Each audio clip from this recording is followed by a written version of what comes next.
Bismillahirrahmanirrahim. Selamat malam semuanya.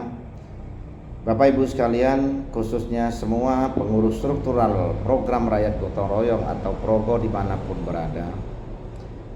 Kembali kita bertemu saat ini. Saya khusus ingin membahas terkait dengan eskalasi politik pasca Mas Gibran diputuskan menjadi wakil atau cawapresnya Pak Prabowo. Banyak sekali sikap-sikap sinis dan banyak sekali statement-statement yang terkesan mendiskreditkan. Setelah beberapa hari Mas Gibran melakukan pendaftaran di KPU, yaitu sebagai calon wakil presidennya Pak Prabowo.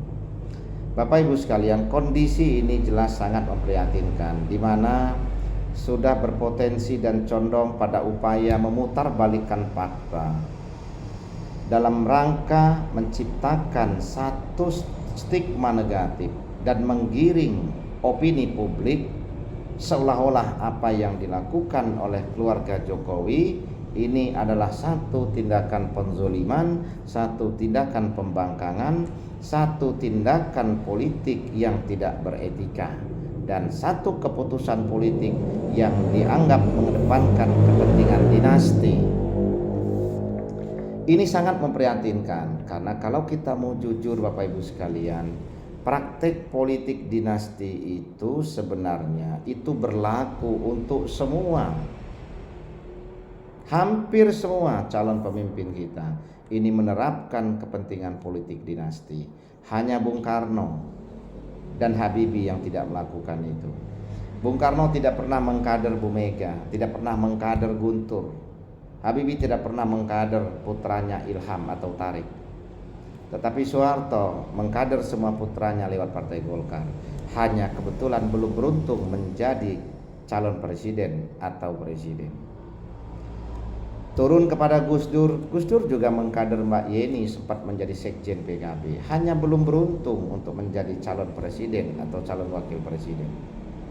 SBY juga mengkader AHY dan Mas Ibas, hanya belum beruntung juga untuk menjadi calon presiden atau calon wakil presiden.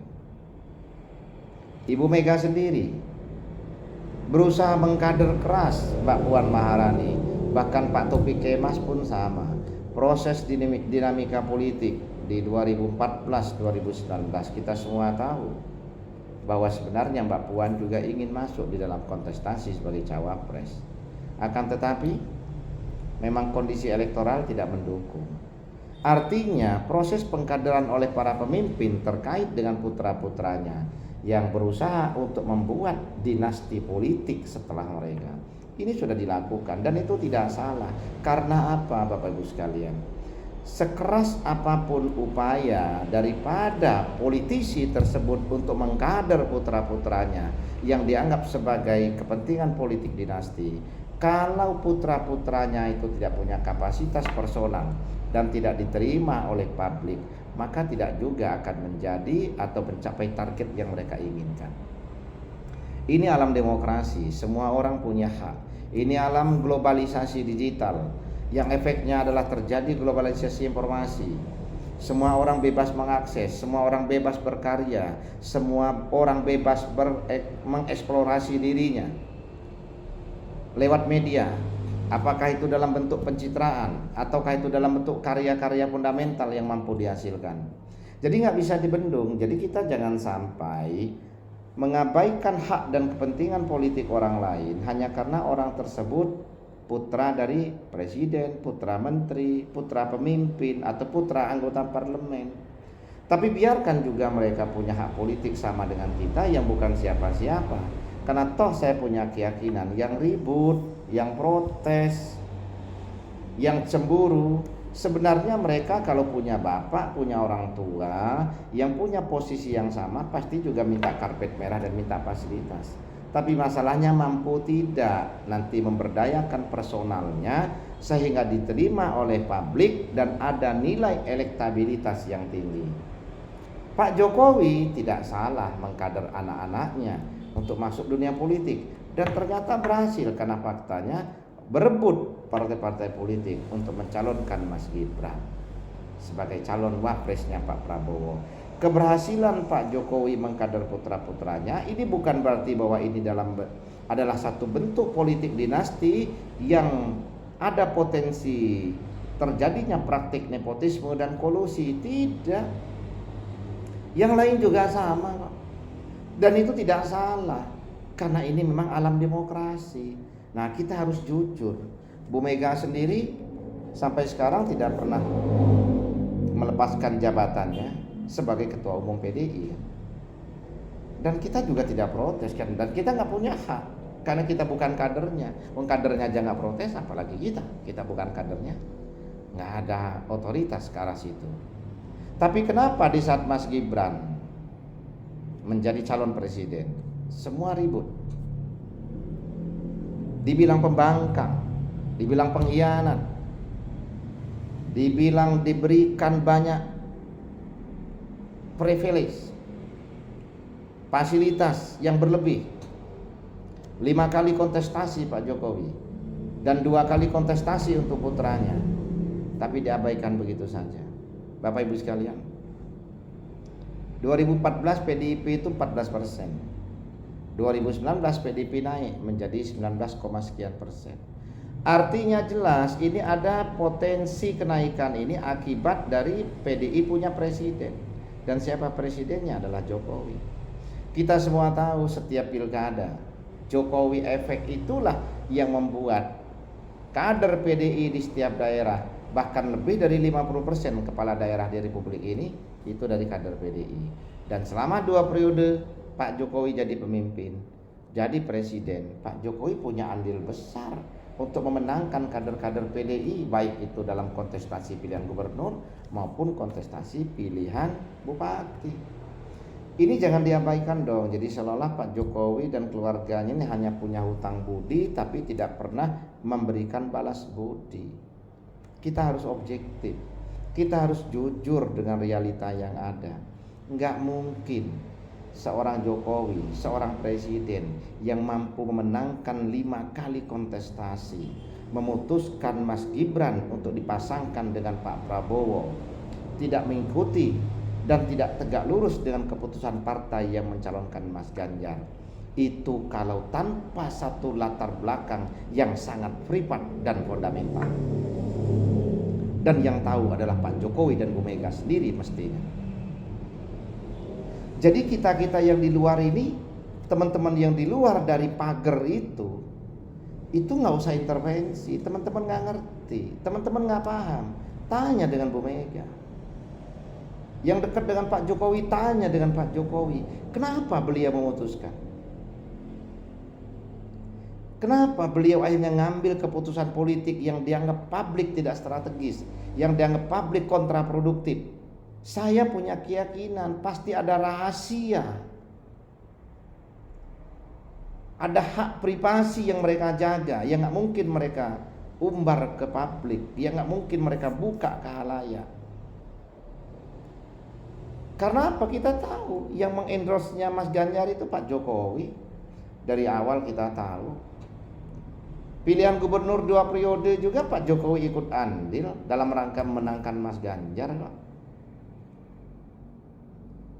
Bahkan di kongres terakhir Pak Jokowi pidato pun masih menyatakan mendukung dan menunjukkan sikap sebagai seorang pemimpin yang bijak, seorang senior yang bijak, memberikan pesan-pesan kepada Pak Ganjar.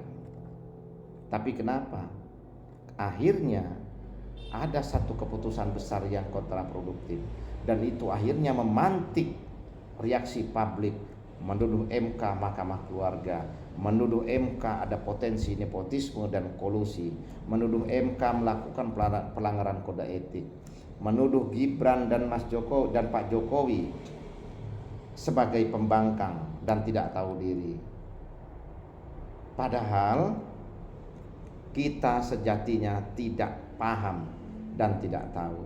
Anda semua juga sejatinya tidak paham dan tidak tahu. Pertama, tidak pahamnya bahwa ada rahasia besar yang disimpan oleh Pak Jokowi dan Bu Mega yang gak mungkin mereka umbar ke publik. Pasti ada dong persoalan yang mereka simpan. Kenapa keputusan ini harus diambil? Jokowi itu presiden, bukan kepala desa, bukan Pak Camat. yang ngambil keputusan misalnya tanpa satu kajian dan pertimbangan yang matang, yang tidak berdasarkan satu pertimbangan makro. Kenapa? Ini membawa dampak secara nasional, bahkan membawa dampak dan citra di politik luar negeri, di dunia internasional. Nah, jadi Bapak Ibu sekalian, tuduhan-tuduhan itu tidak beralasan. Tuduhan-tuduhan itu adalah dalam rangka melakukan justifikasi, dalam rangka menutupi kegalauan, dalam rangka menutupi kecemasan. Kenapa gelombang besar yang tadinya diharapkan bermuara pada pelabuhan mereka, ternyata gelombang besar itu akhirnya landingnya ke kapal yang berbeda, ke pelabuhan yang berbeda.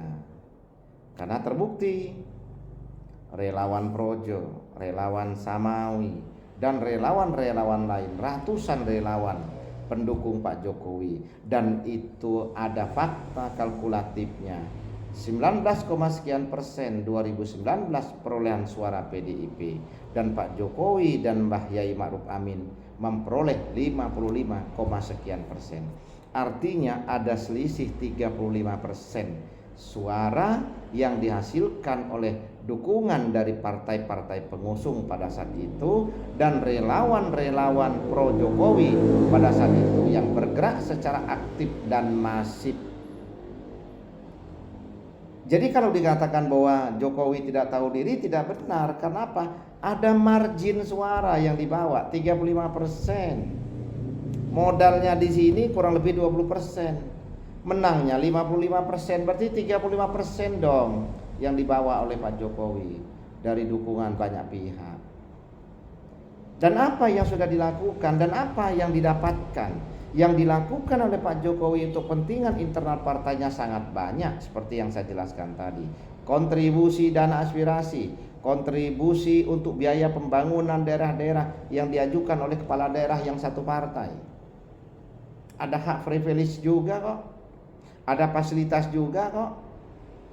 Kan bagi Pak Jokowi yang terpenting jangan dilanggar itu aturan hukum, kan begitu. Jadi tidak adil dong kalau kita mengatakan bahwa seolah-olah Pak Jokowi dan keluarga ini hanya punya hutang budi. Sementara kita semua tahu Bu Mega jadi ketua BPIP. Kalau bukan ketua PDIP nggak mungkin dong. Kalau Pak Jokowi tidak dicalonkan oleh PDIP, belum tentu dong Bu Mega diangkat menjadi ketua BPIP, kan begitu. Jadi sebenarnya banyak juga yang didapatkan oleh partai pengusung dan yang sudah dilakukan oleh Pak Jokowi untuk kepentingan partai pengusungnya. Di samping contoh Pak Pramono menjadi menteri, Pak Cahyokumolo menjadi menteri, dan masih ada juga yang lain. Ada yang jadi komisaris di perusahaan, ada yang jadi komisaris di BUMN, ada yang menjadi dewan direksi, banyak saya yakin. Ya kita nggak punya data, tapi Pak Jokowi punya data. Mas Gibran juga pasti punya data. Jadi sebaiknya kita bijak mensikapi ini, dan kita sesama pendukung Prabowo, kita semua pecinta Prabowo untuk terus bergerak. Tidak usah berkecil hati, tetapi kita wajib tahu dan mengklarifikasi terkait dengan tuduhan-tuduhan dari banyak pihak untuk keluarga Pak Jokowi dan Mas Gibran, sehingga dalam hal ini berpotensi sudah mengarah pada black campaign akibat dari kegalauan, akibat dari kecemasan, akhirnya melakukan langkah-langkah yang kontraproduktif dan melakukan judgement sepihak, sehingga mengabaikan apa yang sudah diterima dan hanya berhitung apa yang sudah diberikan. Itu tidak bijak dan itu tidak adil. Jadi Bapak Ibu sekalian, kita klarifikasikan, kita jelaskan bahwa kondisi faktual, kondisi yang sebenarnya tidak seperti itu, dan kita yakini bahwa apa yang mereka lakukan itu bentuk kecemasan dan kegalauan karena mereka pun sadar Prabowo Gibran akan menang dalam satu putaran. Salam Prabowo Presiden tahun 2024. Saya Prabu Shihab, Ketua Umum Relawan Progo, Program Rakyat Gotong Royong, mengucapkan salam kemenangan. Wabillahi wal taufiq wal hidayah. Wassalamualaikum warahmatullahi wabarakatuh.